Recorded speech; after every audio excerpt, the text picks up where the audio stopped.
Hello and welcome back to Manifolds, the video series where we talk about the general concept of integration on generalized surfaces called manifolds.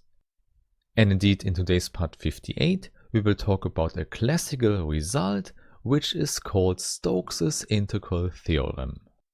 And the name already suggests that this one is related to our generalized Stokes theorem for manifolds.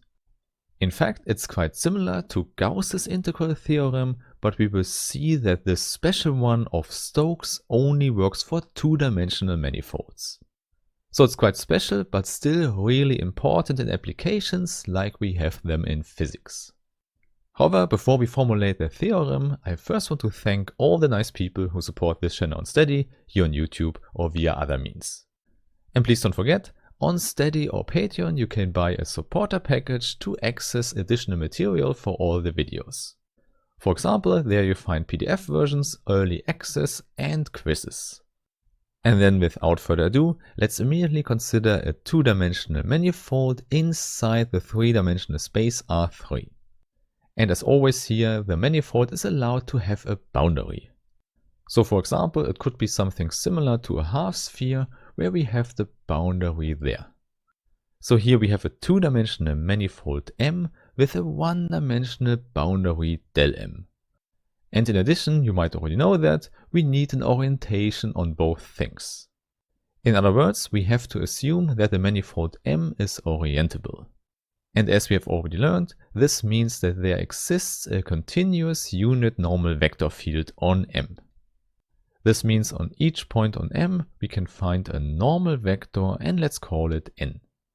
And in fact, fixing an orientation on M is the same as fixing a continuous unit normal vector field on M. Hence, in Stokes' integral theorem, we just assume that we have such a normal vector field given. And then it's also important that the boundary inherits its orientation from the orientation of M. And since the boundary is a one-dimensional manifold, we can use tangent vectors on it to describe the orientation. On each point you can put a unit tangent vector and then we also have a continuous field. And we can roughly state that the direction of this tangent vector field on the one-dimensional manifold is given by the right-hand rule corresponding to our normal vector field. And in order to keep it simple, let's denote our unit tangent vector field by t. There, please note, this one is only defined on the boundary of M. Very well, and now since we work in R3 anyway, we can make this right-hand rule really precise. There are different possibilities to do it, but maybe the easiest one is just to take the right hand with this orthogonal system given by the thumb, the index finger and the middle finger.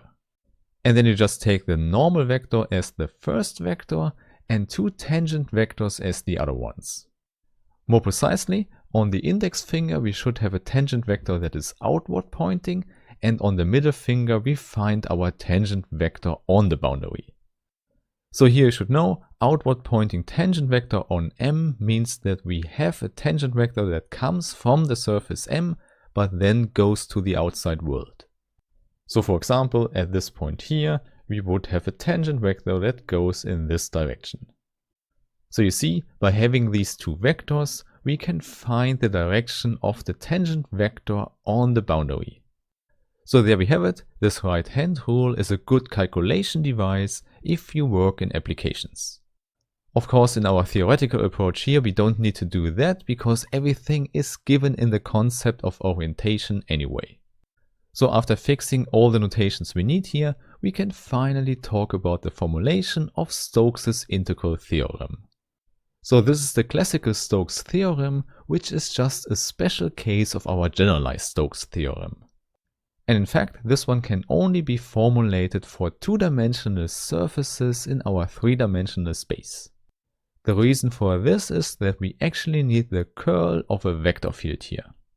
And moreover, since we want to apply our generalized Stokes theorem, we need a compact manifold here. So now you see all the assumptions here. We need compactness and orientation and maybe a boundary for our two-dimensional manifold. And in addition to that, we need a smooth vector field, which we can call V, and let's say it's defined on the whole space R3. And then, as you might already know, we get an identity concerning two integrals. On the one hand, we have the two-dimensional integral over M, and on the other hand, the one-dimensional integral over del M. And now the thing is, in the surface integral on the left-hand side, we find the curl of the vector field V. So at this point you see that we need that the partial derivatives of V exist, and there should be at least continuous such that we can do the integration. And now what happens is that we form the standard inner product of this curl with the unit normal vector field. And then we just integrate that by using the canonical volume form of M. And the notations we use here are just omega M for the canonical volume form on M, and this big dot for the standard inner product in R3. Usually you would write pointed brackets for the inner product, but because this dot is very common in applications, I also use it here. Okay, so there we have the left hand side, and now this integral is equal to an integral over the boundary. Hence there, the canonical volume form of del M comes in. And moreover, instead of the curl of the vector field, we just have the vector field V itself. But since we also have to transform that to a scalar function, we have to use the inner product again. And there we finally use the unit tangent vector field on the one-dimensional boundary. And there we have it. This is Stokes' integral theorem, where the curl is on the left and the vector field V on the right. So a two-dimensional surface integral is transformed into a one-dimensional line integral. And at this point I can also tell you that especially in applications, these two things at the end of the integral are put together. And of course the reason for that is just to get a short formulation out. This means you would write the curl of the vector field here in the inner product with the vectorial surface element. And often this one is denoted by sigma, and to make it clear that this one has the unit normal vector field included, we put an arrow on top. The mathematical meaning is the same as before, but as you can see, it's a shorter formulation. And exactly the same thing we can do on the right hand side, but there we use an S to denote the one-dimensional line element, and also with an arrow to make clear that the tangent vector is included. So there we have it, and I can tell you, especially in physics, this is how the classical Stokes theorem is stated. And now maybe the only thing missing in our explanation here is the definition of the curl of a vector field. Indeed, this is a special definition that only works in R3. And there it's important to remember that the curl of V is again a vector field, so a mapping from R3 into R3 again. And it's just calculated with the partial derivatives of V in a cross-product way. This is why the curl can only exist in R3, because only there the cross-product makes sense. So let's quickly state the definition here. First we have the partial derivative of V3 with respect to x2. And then minus the same but the other way around. This means the partial derivative of V2 with respect to x3. And the whole thing repeats for the other components, just with different indices here. For example, in the second component here, we have to combine x3 and v1. And finally, in the third component, we have the indices 1 and 2. So this is the definition of the curl of a vector field as we have discussed it already in part 50. In fact, we can use this knowledge of the curl to transform it into a differential form where we can actually apply the generalized Stokes theorem. This might not surprise you, because this is actually what we need to do in the proof today. And first of all, always imagine that we have our surface M and the boundary del M. And this already tells us that we actually should consider two inclusion maps here.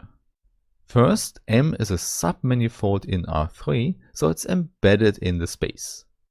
And now this identity map as an embedding we will just call J. And second, the letter I we use for the embedding of the boundary del M into M. So you already know these simple maps are only there to make the objects act on the correct space. So for example, the volume form of M can be expressed by the volume form of R3. And there you already know the volume form in R3 is just the standard determinant in this vector space. So this measures volumes, and in order to measure areas on our two-dimensional manifold M, we have to put in the unit normal vector n.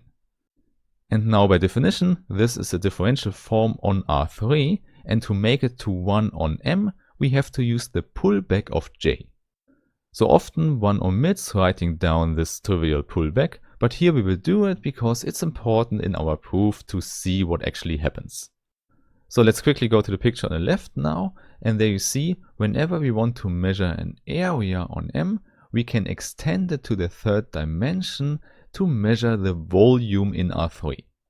Therefore in the formula we just get a determinant where the first column is already occupied by the unit vector n. Therefore the two other columns are still open for tangent vectors from the tangent space of M. This means we could actually put arbitrary vectors in and then do a Laplace expansion along the first column. Then we get a whole sum out, and for example the first part would look like n1 times the subdeterminant here in the right bottom corner. And this 2 times 2 determinant can actually be written as dx2 wedge dx3. This combination here gives us exactly the correct components out. And now you know, continuing this Laplace expansion gives us 2 more terms. The next one will be minus n2 and the last one plus n3. And moreover, you also have to calculate the correct subdeterminants. So in the end, this is the general formula we get for the volume form of M. And in addition, you might already recognize that we can shorten this whole formula by using the standard inner product in R3. The only thing we need to do for that is to put these differential forms into a 3-dimensional vector. So you see, this is just a formal short way to represent the formula from above. And moreover, please note, we exchange the wedge product in the second component here to get rid of the minus sign. Also, you can directly spot the similarity of this formula to the curl above. However, before we discuss the details there, let's first write down a formula for the volume form on the boundary as well. And please note, there we now measure a 1-dimensional volume. The idea here is the same as always and similar to before, and we just have to use an outward pointing tangent vector from M. And as the other tangent vector, it has to have length 1, and let's call it t tilde. So you see, in order to measure the 1-dimensional length, we extend the whole thing to a second dimension. So as before, t tilde is just put into the volume form of M. And as you already know, to make it formally correct, we have to use the pullback with I.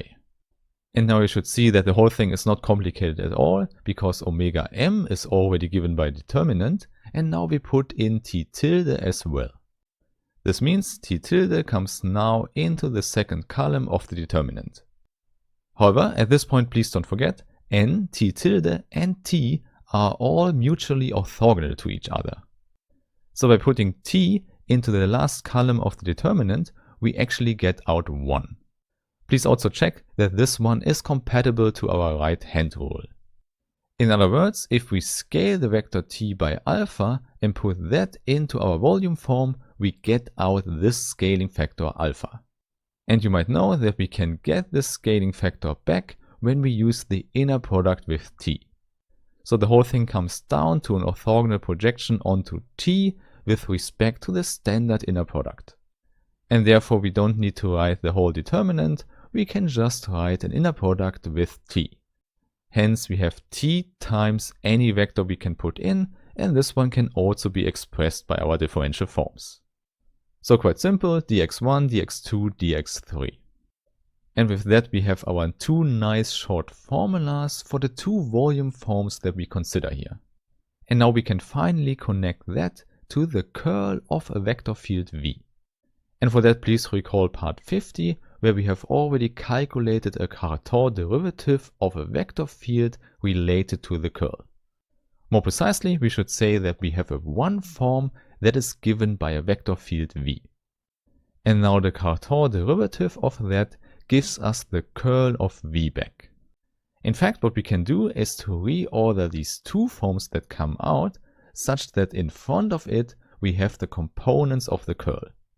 So first we have the first component of the curl, then the second one, and finally the third one. This was the calculation we have done in part 50, and it just used the definition of our D operation. However, at this point we can see by comparison to the calculation above that this one is actually just the curl put into the determinant in 3 dimensions. And this is finally what we wanted to have, because now we can use differential forms to transform the curl inside our integral. And moreover, you also see that the inclusion map has to come in because we only want to work on the surface M itself. This means what we will do is to decompose the curl into 2 components. To see this in a picture, let's say that this arrow here is the curl of V at this point. And now we can decompose it orthogonally into 2 components. And only the one that goes into the direction of n should matter here. So let's simply say this one is curl of V with index n and the other one with index t. So this is the orthogonal decomposition of the curl of V that we need here.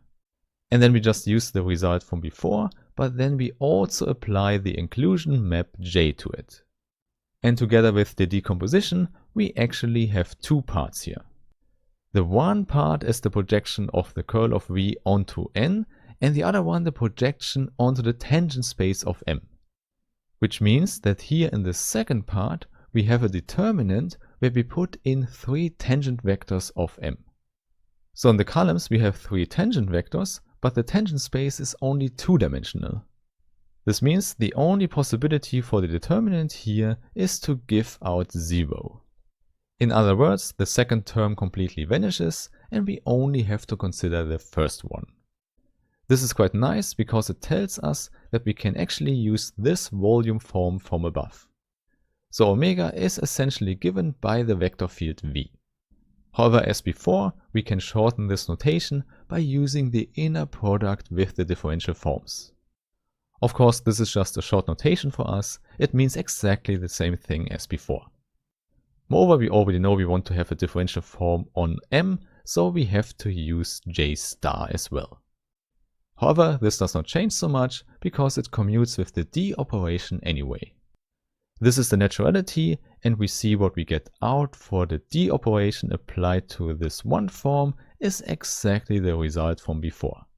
And by the calculation we have done one line above, we know we don't need to use the full curl of V, but just the orthogonal projection onto n. And there, as you might know from calculation in Hilbert spaces, is that orthogonal projections can be expressed with the inner product. This means we have the inner product of the curl of V with n. So this is the component we calculate, and then we have to put that into the direction of n again. In other words, this scalar times n is exactly the component of the vector we want to have. And there you might immediately recognize the second part here. N into the determinant was the definition of the volume form of M. More precisely, we also need J star, but this one we have discussed at the start of the proof. So there we have it. This is the volume form of M, and the whole thing is what we find in the formulation of Stokes' integral formula. So after all this work, we can eventually go to our integrals. And as already mentioned, the first on the left hand side is exactly the integral over d omega. And of course this is quite nice, because exactly there we can use our generalized Stokes theorem to go to an integral over the boundary. So as we have learned it, this is just the integral of omega over del m. But as always, to be precise, we should also add our pullback of the inclusion map. In fact, this one is important because we can use exactly the same projection idea as above. Indeed, we actually already consider an inner product here anyway. So the idea here is that we also can project the vector v onto the tangent vector t. So we have a similar picture as before. Here's our unit tangent vector t, and now we consider v as an arrow at the same point. And then the only thing we do is to decompose it into two parts again.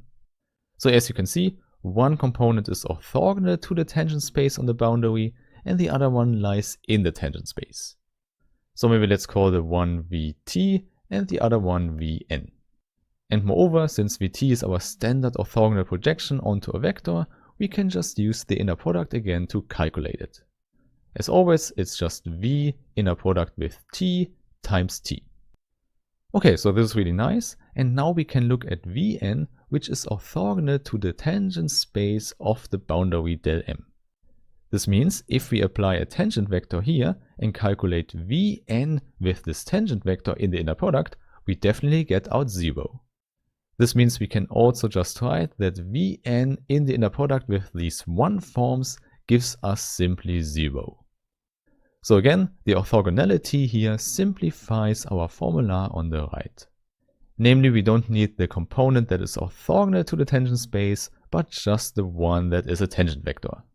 And by the standard formula, this is just V in the inner product with t times t. However, this t now also goes into the inner product with the 1 forms. And in fact, for this combination, we already know that this one describes the canonical volume form on the boundary.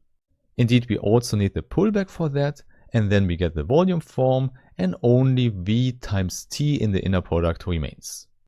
And now finally, as you can see, this is the full formulation of Stokes' integral theorem. So the proof is done, and now you know why the curl comes into this classical result of Stokes. In short, it's just a special case of the exterior derivative of a differential form that can occur in R3. And that's the reason why Stokes' integral theorem only makes sense in R3. And in order to see that, I would say let's look at an example in the next video. So I really hope I meet you there again, and have a nice day. Bye bye.